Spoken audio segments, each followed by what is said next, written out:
कोशिका का part 1 biology यानी कि जीव विज्ञान।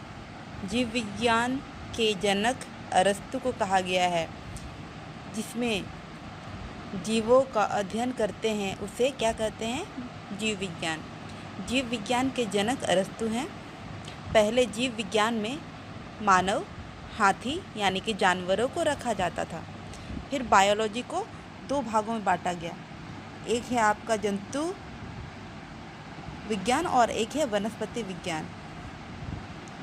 जंतु विज्ञान को अरस्तु ने खोज किया था और वनस्पति विज्ञान को थियोफ्रेस्टस ने। और सवाल एक कवक है, सेल यानी कोशिका। इसको बायोलॉजी में साइटोलॉजी बोलते हैं। कोशिका का अध्ययन जो करते हैं उसे साइटोलॉजी कहते हैं। कोशिका आकार में बड़ा होगा। कोशिका को अंग्रेजी में साइटो कहते हैं।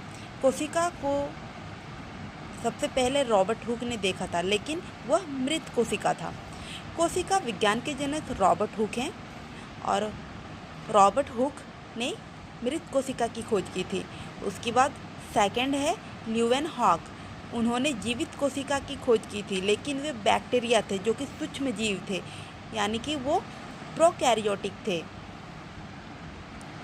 और जीवाणु विज्ञान की खोज ल्यूवेनहॉक, वही जीवाणु यानी कि सूक्ष्म जीव की खोज ल्यूवेनहॉक ने की थी। बैक्टीरिया की खोज ल्यूवेनहॉक ने की थी। कोशिका सिद्धांत मतलब हमारा शरीर छोटी छोटी कोशिकाओं से मिलकर बना है। हमारा शरीर छोटी छोटी कोशिकाओं से मिलकर बना है। और ये है स्लाइडेन एवं स्वान ने कोशिका सिद्धांत दिया था।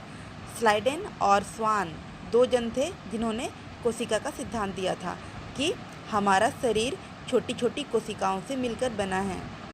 सबसे बड़ी कोशिका शुतुरमुर्ग का अंडा होता है। सबसे छोटी कोशिका माइकोप्लाज्मा होता है। और शरीर में सबसे बड़ा कोशिका ओवम में होता है, यानी कि जो महिला होती है उनके अंडाशय में जो ओवम होता है उसमें सबसे बड़ी कोशिका होती है, वो भी मानव शरीर में। उसके मानव शरीर की सबसे छोटी कोशिका होती है स्पर्म, यानी कि जो पुरुष में जो स्पर्म होते हैं, वीर्य होते हैं, वही सबसे छोटी कोशिकाएं होती है मानव शरीर के अंदर। उसके बाद मानव शरीर के अंदर सबसे लंबी कोशिकाएं होती है तंत्रिका कोशिका, यानी कि ये स्नायु कोशिका, वो लंबी कोशिका होती है। और शरीर में सबसे तेज़ी से विभाजन होने वाली कोशिका होती है यकृत में, यानी कि लीवर में